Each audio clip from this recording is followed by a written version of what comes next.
welcome to this David Icke Dot Connector videocast. There are conspiracies then. We've been told all this time, not least by the mainstream media, that there are no conspiracies. No one has ever conspired with others to manipulate a particular outcome.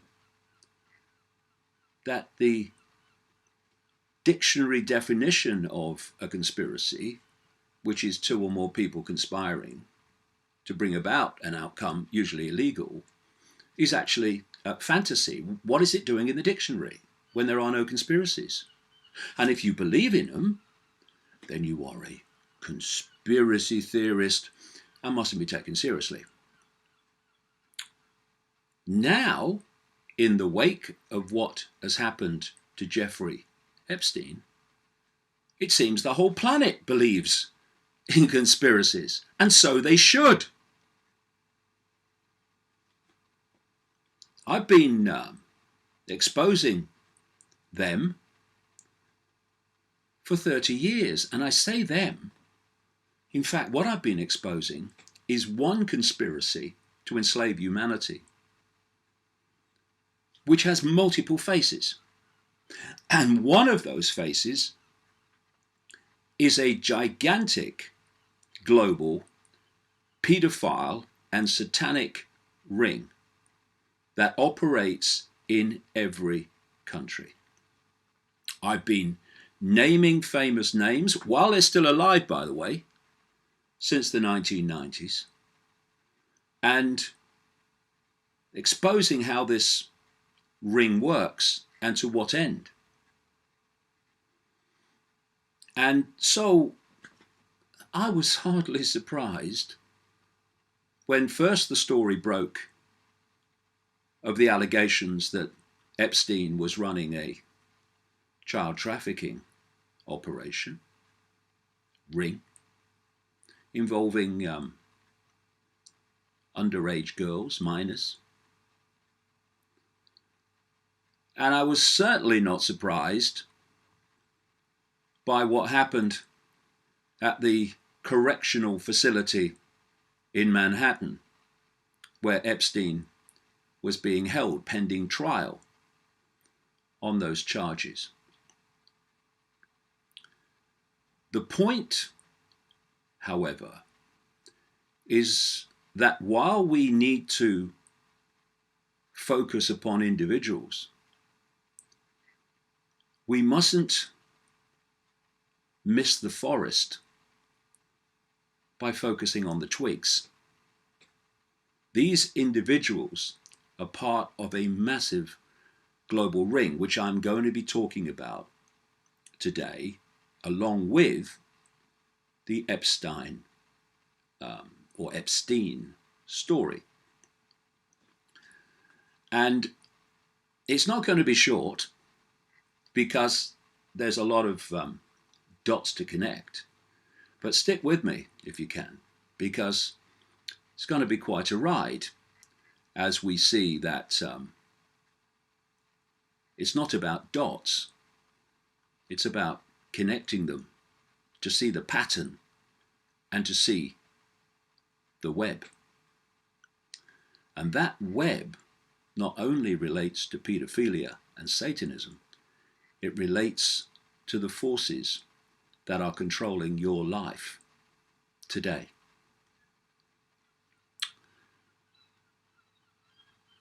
When you work for this ring, you are protected by it. That's why so many people have got away with it. Jimmy Savile in Britain, the record-breaking paedophile and procurer of children for the rich and famous, the bit the mainstream media miss, also a Satanist. Paedophilia and Satanism tend to connect, especially at the inner circle levels. When you work for the ring and serve the ring will watch your back until you become a danger to the ring because of your exposure. Then one of two things happens. You're either taken out or you disappear. You might disappear through a faked death, and you live out your life under another identity. This has happened. I mean, this happened with Adolf Hitler at the end of the Second World War. He ended up in South America. It also happened with Joseph Mengele, the angel of death in the concentration camps, who also ended up in South America and also in America. I have spoken to quite a number of people over the years who knew Mengele in America at places like the China Lake Naval Weapons Center in California, in the Mojave Desert, where he was a central figure in the infamous mind control operation run by the military and the CIA, etc., called MK Ultra. He operated under a pseudonym called Dr. Green. Now, people have had their deaths faked, and they have therefore been pursued no longer in the public arena because, well, he's dead, isn't he? And there are some people who are saying that Jeffrey Epstein is not dead, that this whole thing was a hoax to get him out, and so he didn't have to appear in court, and all the beans might be spilled on the rich and famous. And we're at a point in this story now where it's too early to rule out anything. The way I investigate things is quite simply, when something happens, I open my mind to all possibility. Anything is possible. And the guide then becomes the evidence. So, as evidence comes to light, that evidence will tick off possibilities. No, it couldn't have happened because of the evidence that's come to light. And eventually, you end up with where the evidence points. And it's too early, like I say, at the moment, to say exactly what happened. But we need to keep open to all possibilities and let the evidence tick them off until we get to the truth. What you don't do is what the mainstream media does with world events, which is to take the official story of what happened and then keep repeating it, and anyone that is investigating on the basis of following evidence rather than preconceived idea is a conspiracy theorist and must be abused and dismissed. But this Epstein situation is so blatant that even the mainstream media now are saying, well, hold on a minute, this don't seem to make sense. So let's go with the widely held theory, and I can understand why completely, that Epstein is dead. And so the question comes, how did it happen?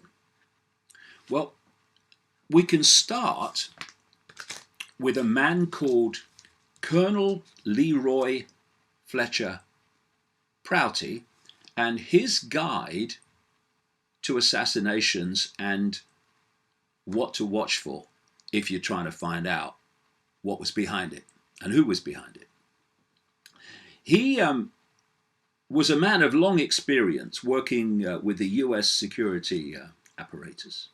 He worked with the Office of Strategic Services, the forerunner of the CIA, and established Air Defense Command in 1950. This guy was a big insider. He knew how it worked.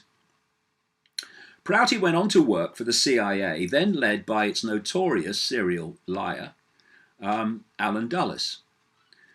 And for 9 years, he served at the Pentagon as briefing officer for the Secretary of Defense, chairman of the Joint Chiefs of Staff, and chief of special operations. And in his 1973 book, The Secret Team, he said the CIA, quite blatantly true, anyone wants to do the research, is a tool of a high cabal of industrialists and bankers and what I call the hidden hand. So this is what Fletcher Prouty said about the assassination technique. No one has to direct an assassination, he said. It happens. The active role is played secretly by permitting it to happen. This is the greatest single clue. Who has the power to call off or reduce the usual security precautions? Now that Prouty guide to assassination techniques has been proved true again and again and again. With the assassination of President Kennedy, with the assassination of Martin Luther King, over and over again, the usual security is withdrawn to allow the assassination to happen, which would not have been possible had the usual security been in place.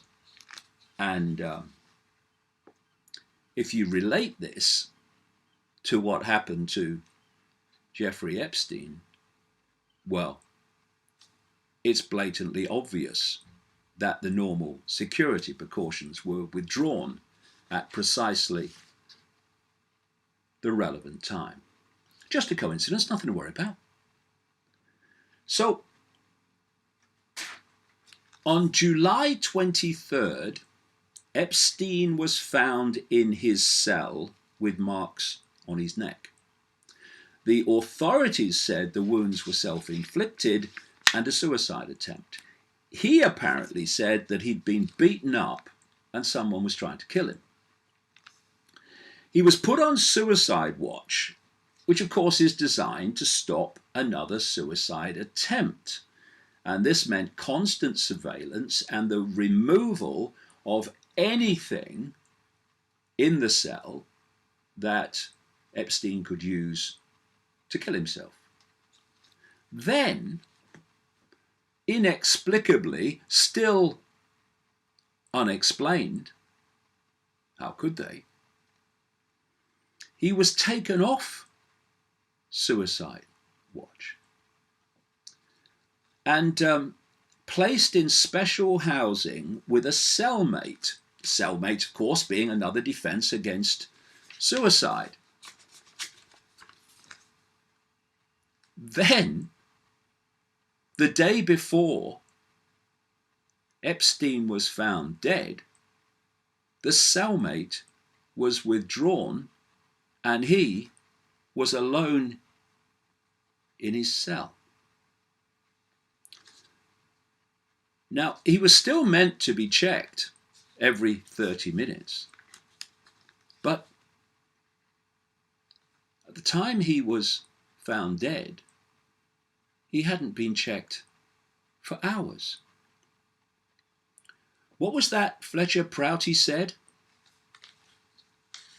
Look at who had the power to withdraw the usual security precautions. Precisely what happened to Epstein.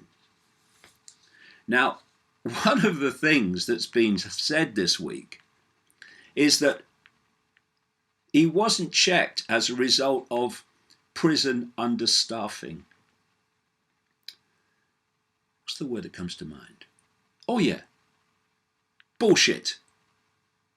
This is a massively high-profile prisoner awaiting trial that could implicate very famous and powerful people.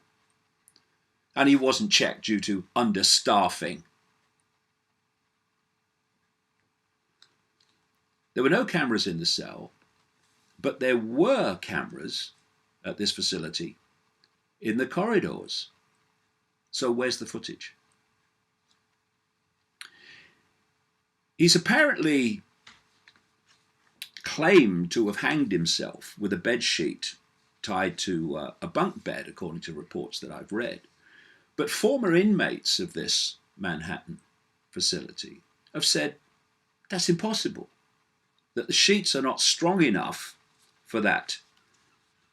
And they're not strong enough to avoid suicide attempts. And then we had the autopsy. The medical examiner said afterwards he needs more information. And by the time you see this video, you might have seen an update, and we might know more, but he wants more information. And the Washington Post, quoting anonymous sources, reports that the autopsy revealed that Epstein had bones broken in his neck, including one which they quoted experts as saying was far more likely to relate to homicide by strangulation than to hanging. And one of the people carrying out the autopsy, the independent autopsy, has some interesting connections. Here's the story. Pathologist connected to JFK investigation to conduct autopsy on Epstein. Pathologist Michael Baden, who served as chairman of the House Select Committee on Assassinations Forensic Pathology panel that investigated the assassination of John F. Kennedy, is set to conduct an independent autopsy on Jeffrey Epstein. Epstein's representatives have hired celebrity pathologist Michael Baden to conduct an independent autopsy, and they were allowed to observe the first autopsy, reports the Daily Beast. As chairman of the investigation into the JFK assassination, Baden bolstered the official story that Kennedy was killed by a single bullet, also known as the magic bullet theory, also known by anyone with half a brain on active duty as complete bollocks and utterly impossible. Baden, whose career has revolved around investigating high-profile deaths, also testified at the trials of O.J. Simpson and Phil Spector. Some are wondering whether having him carry out the autopsy is a good idea, given the deluge of conspiracy theories circulating about Epstein's alleged suicide. And then there's Dr. Mark Siegel. He was speaking on Fox News, and Siegel has experience of this facility. He's been there, seen how it works. And this is what he said in an interview this week. It's unusual for autopsy results to be delayed.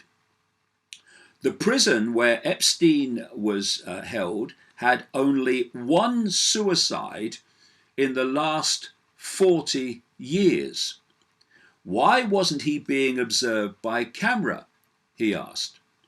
No one would take a sex offender off suicide watch in these circumstances. No respecting psychiatrist would ever say, okay, he's no longer suicidal, it lingers, he said. Taken off suicide watch after 6 days, never seen that in all my years at practice, it doesn't happen. He could have been transferred to a lockdown ward in a hospital where he would have been under constant surveillance.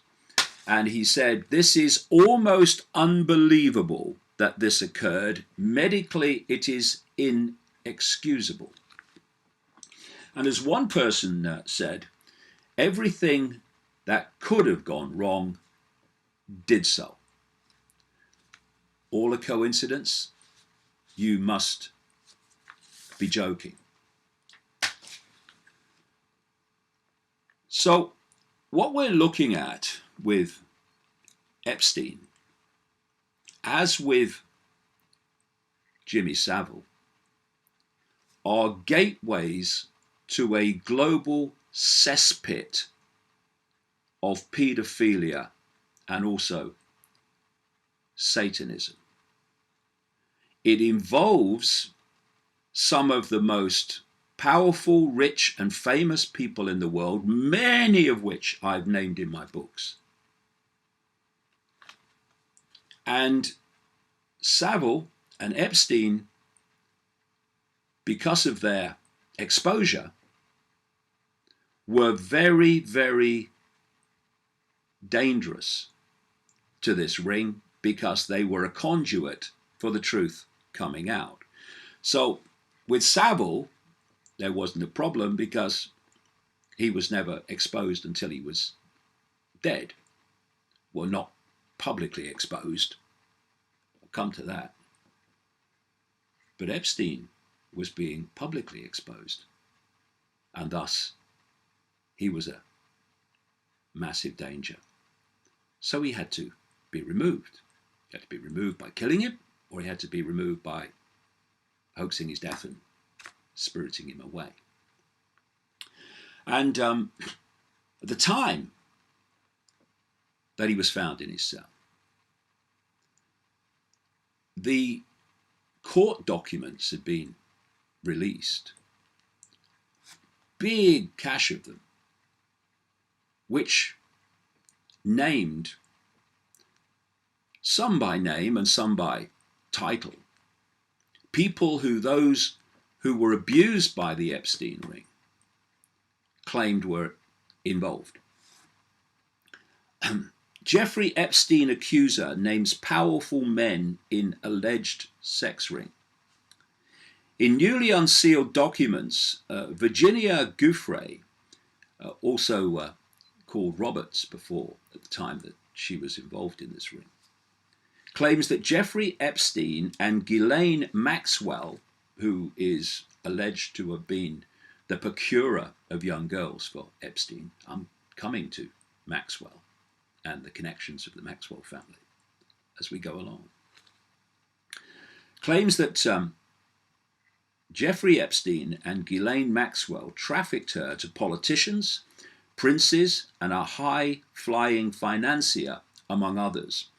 A young woman who says that financier Jeffrey Epstein and socialite, little more than socialite, Ghislaine Maxwell, kept her as a sex slave when Giuffre was only 16 years old. She also accused a host of high-powered men of being involved in Epstein's alleged sex trafficking ring, according to unsealed court records.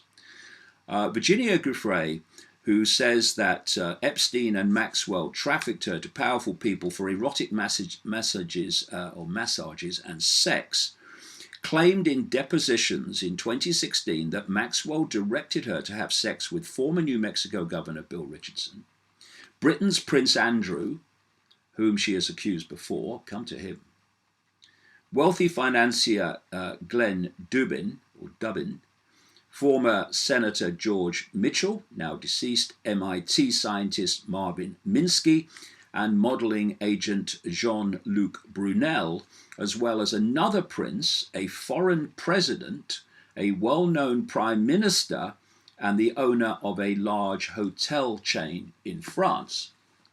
Many other documents remain sealed. The men deny the claims, as does Ghislaine Maxwell. Giuffre has long claimed that Epstein kept her as his underage sex slave and loaned her out to his famous friends, including Prince Andrew and Harvard law professor Alan Dershowitz, who was also denied allegations. Dershowitz was part of Epstein's legal team that secured his outrageous plea bargain deal in 2007, which basically let him off scot-free for charges that should have led to a very, very long prison sentence. Meanwhile, Jean-Luc Brunel, whose MC2 agency represents Naomi Campbell and other models, has previously been accused of supplying underage girls to Epstein, which he has denied. And so we come to Prince Andrew, who flew on Epstein's plane, the Lolita Express. So did Bill Clinton many times.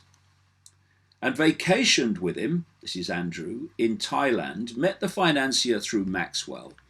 The royal has been fighting allegations for years that he caroused with Giuffre when she was underage. The Duke of York and the palace have vehemently denied the claims. Several years ago, Giuffre told the Mail on Sunday that Epstein loaned her out to the prince and other famous friends for sex, and claimed, this is absolutely vital, I'm going to come more into this as we go along, also claimed that she had to report back with potential blackmail material for Epstein. Because this Epstein operation was a blackmail operation to control the actions of politicians and other influential people. During her first alleged rendezvous with the prince, Giuffre claimed that Maxwell had asked Andrew how old he thought I was, and he guessed 17, and they all kind of laughed about it, and Ghislaine made a joke that I was getting too old for Jeffrey. She said he'll soon have to trade her in. And in the black book that's come to light of Jeffrey Epstein's contacts are people like Tony Blair, former Prime Minister of Britain, his one-time Svengali, guy called Peter Mandelson, of course Bill Clinton and Hillary Clinton, and of course the Clinton body count, people who knew something on the Clintons that suddenly were no longer with us, is over the horizon now. I was exposing that in a book called And the Truth Shall Set You Free, which I wrote in 1994. It was long enough to be called the body count then. And if you want to see the cesspit, that is the Clintons, well, the biggest secret is a place to look. And then there is this psychopath in Saudi Arabia, this crown prince, Mohammed bin Salman, you know, the guy who was behind the bone saw cutting up of the journalist Jamal Khashoggi. Nice man. Who Epstein said visited him many times. So you see, this is a global ring, not just one paedophile operating alone. And in terms of Prince Andrew, this is a very telling quote by Giuffre's lawyer about Andrew. The court document also contains a photo which shows Andrew with his hand around Miss Giuffre's bare waist while she was a minor child, while posing with Ghislaine Maxwell inside Maxwell's house in London. Most people will have seen this picture now. It's been widely circulated. The lawyers said in the court papers, this particular photograph corroborates Miss Giuffre's claims that there is no other reasonable explanation why an American child should be in the company of adults not her kin in the London house owned by the girlfriend of a now convicted sex offender. Something you can hardly argue with, because it's true. And I'm going to come to the British royal family when I get to Jimmy Savile. And so you have this situation where all these people, and a lot more, face the possibility, indeed increasingly the probability, of being exposed publicly in court, who really didn't want Epstein giving evidence, and suddenly Epstein's no longer with us.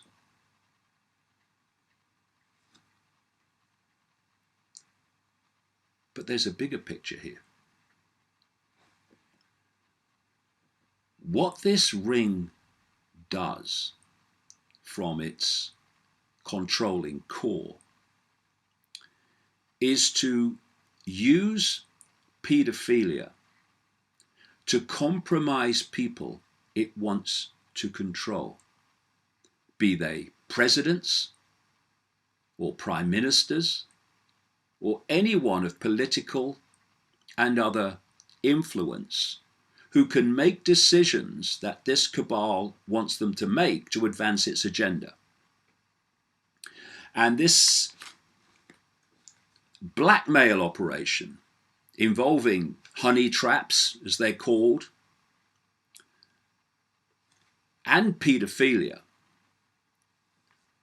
is a speciality of the Israeli intelligence operation Mossad, as it is with the CIA and British intelligence. And once they have them on film, that island mansion of Epstein, the Virgin Islands, would have been sorted out with cameras and audio. Once that happened, then these people do as they're told in terms of political and other decisions, or it's revealed. This is how this cabal, one way that this cabal controls global events and political decisions.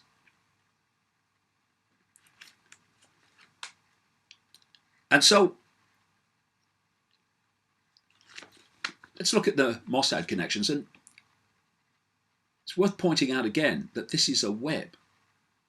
And if you go deep enough into the web, to the level of cabal control, Mossad is the CIA, is British intelligence, is Australian intelligence and Canadian intelligence and French intelligence.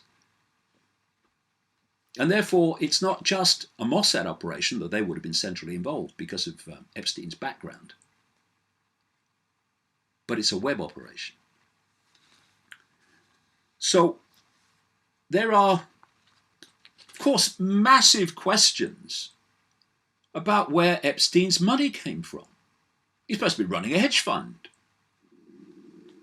and making phenomenal amounts of money, but what we know about the hedge fund is basically zero.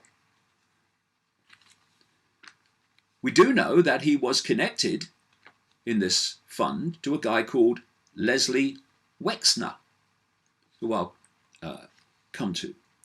Now, Epstein was Jewish and a Zionist and had big connections to Israeli politicians, to the military, and to the intelligence community, including Ehud Barak, who is a former prime minister. He's now running and challenging Netanyahu in the upcoming Israeli elections, former head of the Israel Defense Forces, and has been connected to Epstein. Barak was caught on camera covering his face as he went into Epstein's house in New York in the same period that, quote, a large number of young women entered the house. So Epstein had big connections, and there's a reason for that. He was working for him. And it also involves this web connecting to Epstein, something called the mega group. And this mega group connects us into Donald Trump, also at least one time friend of Epstein.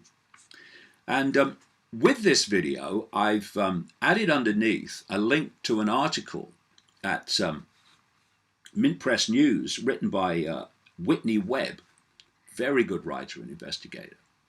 And I really do recommend that you read it to get some of the deep connections involving Epstein and this mega group and the connections to that group. Now, this is just part of that article, and this is a section headed "The Origins of the Mega Group." The Mega Group, a secretive group of billionaires, was formed in 1991 by Charles Bronfman and Leslie Wexner, this guy connected to the financial operations of Epstein. Wexner, whom had received considerable media scrutiny following the July arrest of his former protege, Jeffrey Epstein, media profiles of the group painted as, quote, a loosely organized club of 20 of the nation's wealthiest and most influential Jewish businessmen, focused on philanthropy and Jewishness, quote, with membership dues upwards of $30,000 a year. Yet several of its most prominent members, the article says, have ties to organized crime, because organized crime is part of this web. Been writing about this for years, decades. Megagroup members founded and or closely associated with some of the most well-known pro-Israeli organizations. For instance, members Charles Bronfman and Michael Steinhardt formed Birthright Taglit with the backing of the then and current Prime Minister Benjamin Netanyahu. Steinhardt, an atheist, has stated that his motivation in helping to found the group was to advance his own belief that devotion to and faith in the State of Israel should serve as a, quote, substitute for Jewish theology. In other words, these people don't believe in Judaism. Nothing to do with Judaism. Nothing to do with the vast majority, overwhelming majority of Jewish people. This is a very different entity to, quote, Jewish people. Other well-known groups associated with the megagroup include the World Jewish Congress, whose past president Edgar Bronfman and current president Ronald Lauder of the Estee Lauder family are both megagroup members, and B'nai B'rith, particularly its spin-off known as the Anti-Defamation League, or ADL. This is the organization that goes around trying to silence people who criticize Israel, because that's what it was created to do. The Bronfman brothers were major donors to the ADL, with Edgar Bronfman serving as the ADL's honorary national vice chair for several years.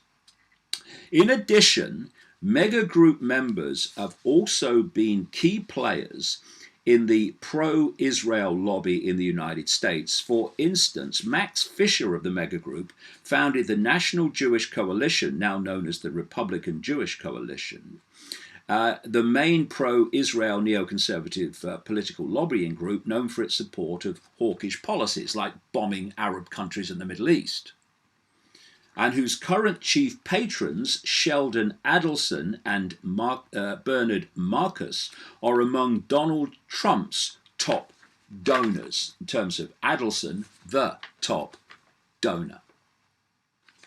So you can see the scale of this web that comes out from Epstein. He's a gateway to the cesspit, just like Savile was. That's why they had to shut it down.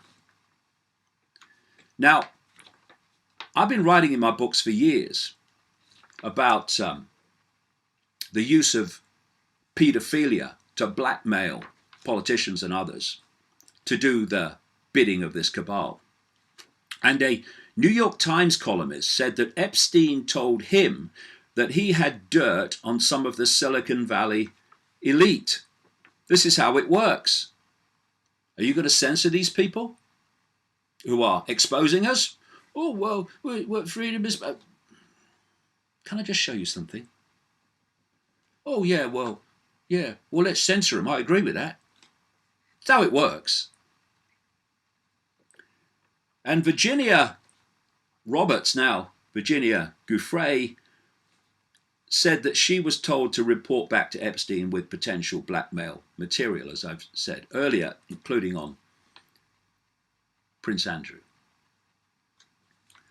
And I've heard it asked this week, who exactly is Ghislaine Maxwell, the alleged madam and procurer of young girls for Epstein's ring.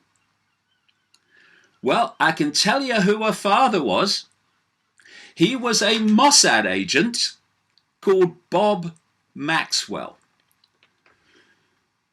The crooked, mega, stupendously crooked businessman and media owner and British MP who worked for Mossad for years. This has been exposed by a number of insiders, including this man, Victor Ostrowski, who was a former Mossad agent. He wrote a couple of books. This is the second one, The Other Side of Deception, in which he describes how Maxwell was a Mossad agent in a number of areas. And then when he became a liability, he says, Mossad murdered him on his yacht in 1991 in an accident, and the yacht was called the Lady Ghislaine, synchronistically. And so Maxwell, he was of Czechoslovakian descent. He was born Jan Ludwig Hock. And he was known as the bouncing Czech, because his Czechs usually did. And he was funded by Mossad to buy the Daily Mirror newspaper in Britain. And when he became a liability, because things were falling apart, just like Epstein was a liability, they killed him. And Mossad and the Israeli government, after killing their Mossad agent, Bob Maxwell, then gave him a hero's funeral on the Mount of Olives in Jerusalem, which is described as the most ancient and important Jewish cemetery in Jerusalem. The chief of the Israeli military at the time was Ehud Barak, later became prime minister and a friend and associate of Jeffrey Epstein. So Mossad, the CIA, have a stunning history of taking out people who become a problem to them, just as British intelligence do, and of compromising targets through paedophilia. And let's not forget either that Jimmy Savile had very close ties also to Israel.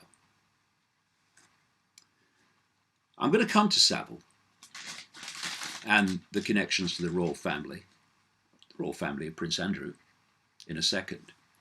But one of the points I've been making over the years is that at the inner core of the paedophile network, it fuses into the satanic ritual sacrifice network.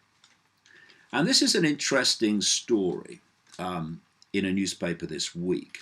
It was an article that was alongside, by the way, another one, which said that after Epstein's death, the FBI raided Epstein's island in the Virgin Islands, which is known locally as Paedophile Island.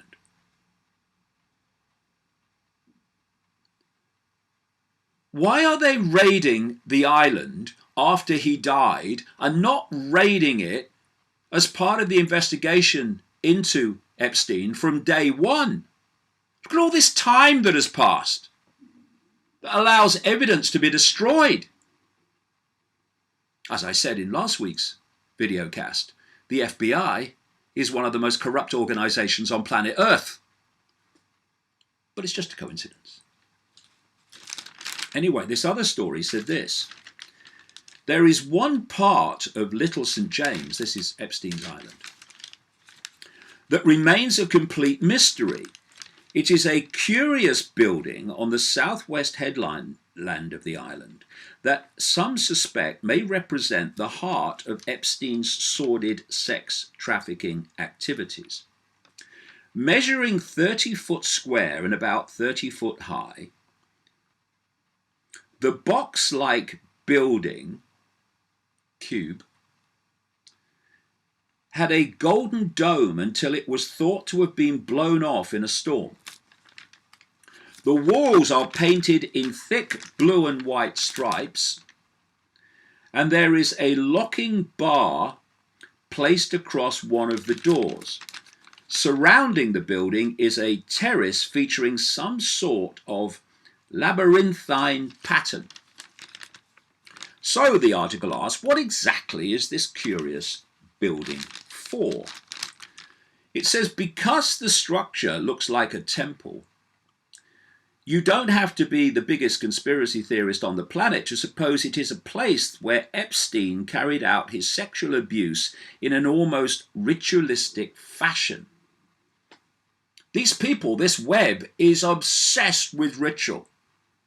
That's why Satanism is all about ritual. They've turned human society into a series of repeating rituals, if you look at it. As one Chicago-based builder told the website Business Insider, those locking bars seem positively sinister. Someone else said, what makes it peculiar is that if you wanted to keep people out, the bar would be placed inside the building, but the locking bar appears to be placed on the outside as if it were intended to lock people in. The article says, add this to the fact that the room is supposedly soundproofed and it is hard not to feel a chill about the place. These people are not like the rest of us. And until the human race in general starts to understand that and stops relating what they would do to what the general population would do, they'll never understand the scale of what we're dealing with here. And the true level of psychopath that is running our world. So, Jimmy Savile. We've seen the connections of Prince Andrew to Epstein. And just a little bit of background for people around the world who have not come across this in any detail about Jimmy Savile. Jimmy Savile became famous in Britain in the 1960s as a disc jockey. He used to play records on the radio. He was a strange man and did a program called Jim Will Fix It, where he interacted with children for the BBC. And even when his, quote, entertainment career ended, he still had a phenomenal income, just like Epstein. And he had many, many houses, he had big cars and all the rest of it, with no obvious means of income. And after he died in 2011, and a television documentary exposed him and all hell broke loose for a short time, he was exposed as a record-breaking paedophile. But what was missed is that he was, a Satanist, though that was mentioned here and there, but he was also a procurer of children for the rich and famous. And when you do that, and you're not exposed and therefore a danger to wider exposure, like Epstein, your back is watched while you're serving the ring by procuring children. In my book, The Perception Deception, I blow all this apart, the whole Savile background, all of it. And so Savile was known about by the police. This has come to light. He was questioned here and there. They covered up for him. And if the police knew what he was doing, in terms of paedophilia, at least, then the British intelligence security agencies knew. Of course they did. Some of their heads have been paedophiles. And special branch, police special branch would have known. And yet, Savile, by his own words, was invited into the inner circle of the British royal family. He says originally in the 60s by Lord Mountbatten. And anyone that's investigated paedophilia in Britain will know that he is a known paedophile, Mountbatten, or was.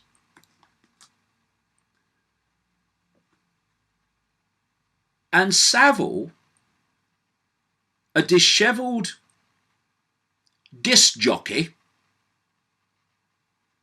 and very strange man, stayed in the inner core of the British royal family virtually till his death. He was a close friend of Prince Charles until his death. Mountbatten was a mentor of Prince Charles and also, to an extent, Prince Philip. And I was told in the 1990s by a 9-year close friend of Princess Diana about Savile's involvement with the British royal family. Diana couldn't stand him, thought he was horrible and sleazy. Well, she was a good judge of that. And Savile was actually used as a go-between Diana and Charles when they were having problems with their marriage. What, a disc jockey?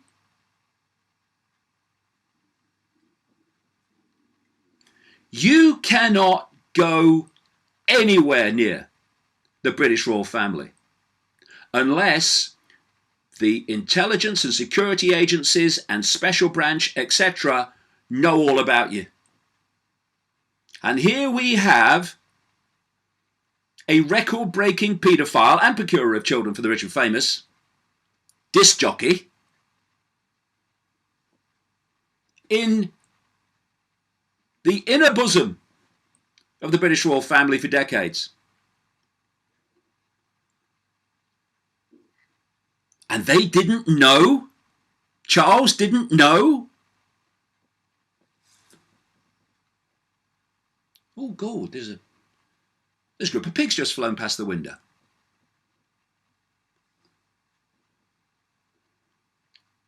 And so, what's been claimed in these court papers about Prince Andrew is par for the bloody course. And why has the British media and the British establishment, it's a rhetorical question, by the way,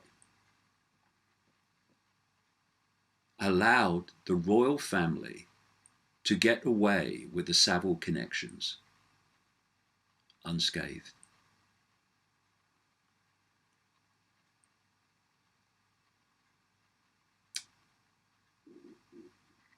And then we have another friend of Jimmy Savile, Margaret Thatcher, the Iron Lady, whose father was a known paedophile in Grantham. And it was Thatcher's cabinet, a number of members of the Thatcher cabinet, that were claimed to be involved in the Westminster paedophile ring, which came to light in the wake of the Savile revelations and has now been shut down. And it was through public pressure that the then Home Secretary, Theresa May, set up a inquiry into elite paedophilia and the Westminster Ring and many other things, who, this is Theresa May, appointed two heads of that inquiry that were so blatantly subject to conflicts of interest that they had to step down. And what that did was put a massive amount of time between the revelations, when it was at the focus of public attention, and the inquiry. It's still going on, but quietly, overwhelmingly.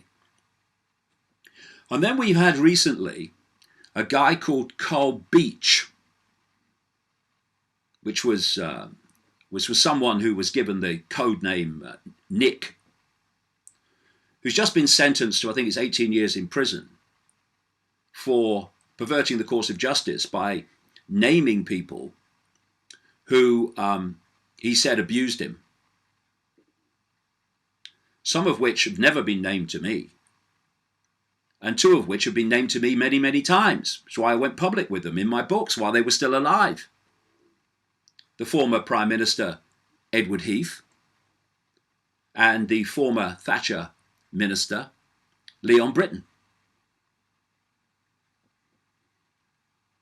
And what's happened is this Cole Beach, Nick, has been exposed as a fantasist, and this has served the interests of the Ring perfectly. Because the media, in their outrage, and no one should be named if it's not true, absolutely not, but in their outrage, have created a situation where other people, what they call survivors of abuse, will be far more reluctant to come out now.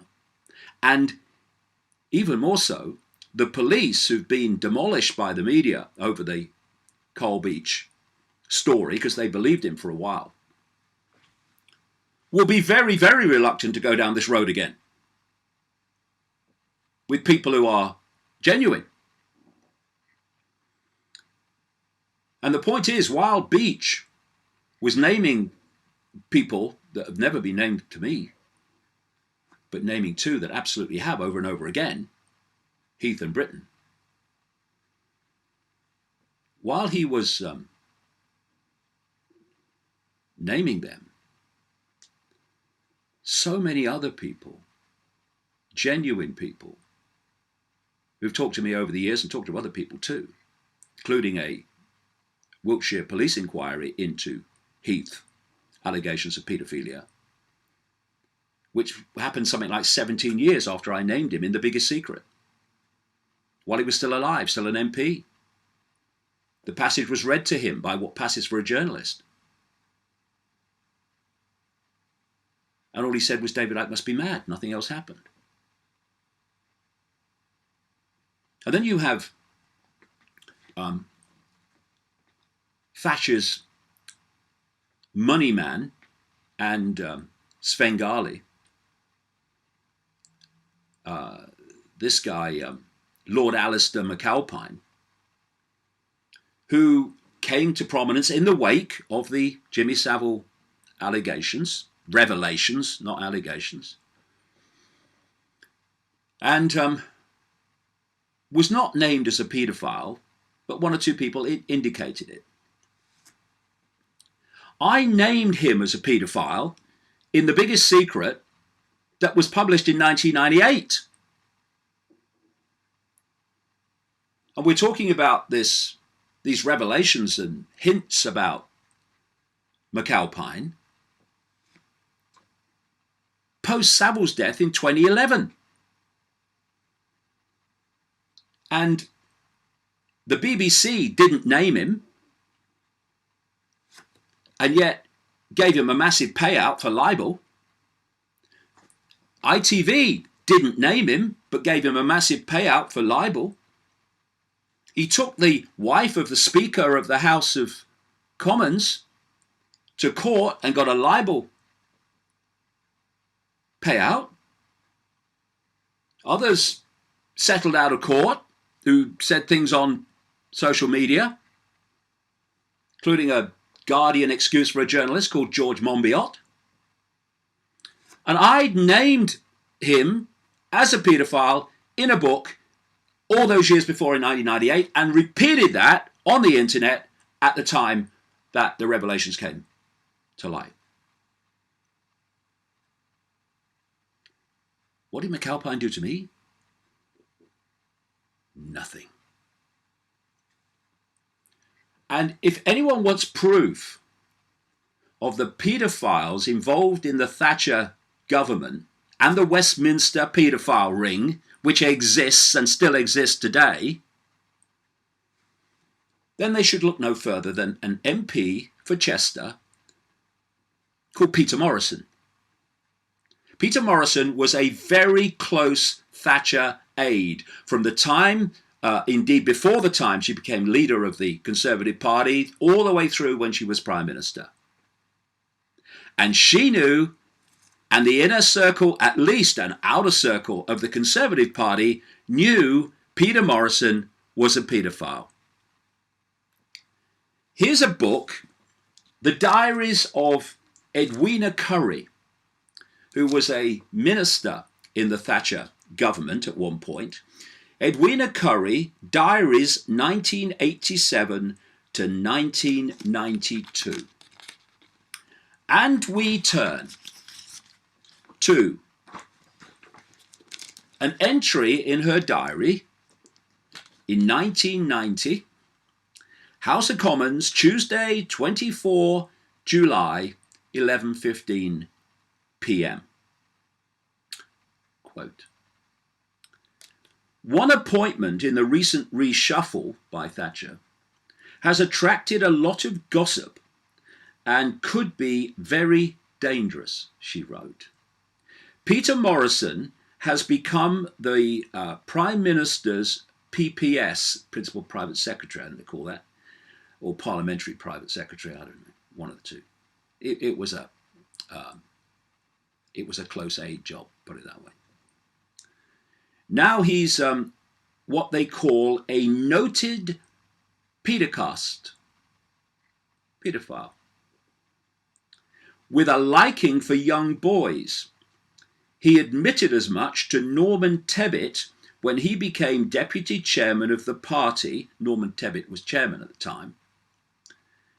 But added, however, I'm very discreet. So he's telling Tebbit that he's a paedophile, but he's very discreet. Oh, well, that's all right then. You can do it, but just don't get caught. And Edwina Currie says in her diary, and he must be. Edwina, why didn't you point this out at the time? She either knows, she's talking about Thatcher here, she either knows and is taking a chance or doesn't. Either way, it is a really dumb move. Teresa Gorman told me, she's another MP, this evening in a taxi coming back from a drinks party at the BBC, that she inherited Morrison's woman agent, who claimed to have been offered money to keep quiet about his activities. It scares me, as all the press know. And as we get closer to the election, someone is going to make trouble very close to her, Thatcher, indeed.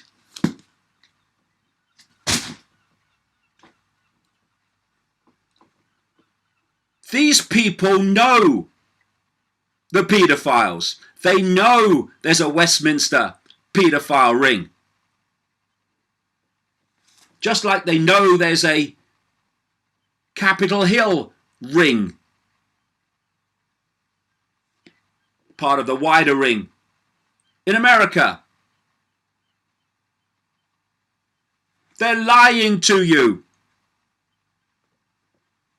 And the mainstream media is far more interested in using the fantasist Carl Beach to destroy any idea of a Westminster paedophile ring than it is investigating the fact that it exists.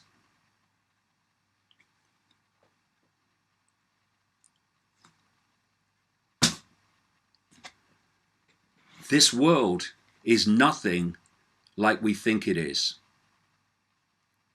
And people have said I'm crazy and all this stuff, and all that happens is what I've said in the past just keeps turning out to be true, because it is.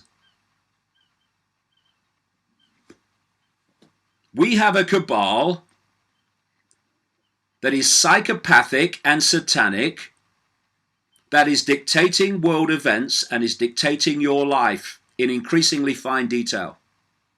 And we need to open our minds to it very fast, because its agenda for humanity is horrific.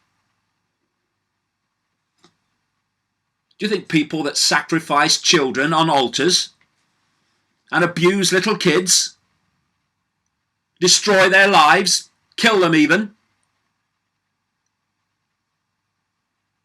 could give a damn about humanity and what's best for the human race? This is the mentality we're dealing with. And it's time we faced it. And it's time the media grew a pair. It doesn't hurt, honest. If people want to know the scale of what's going on in this world, then this book, to be published on September the 11th, but it's not only about September the 11th, The Trigger, the most controversial and the most explosive book of modern times, will tell you what is really going on and who was really behind 9/11. And it weren't 19 hijackers who struggled to fly one-engine planes and suddenly manifest the ability to fly big commercial jets in ways that professional pilots said they would struggle to do.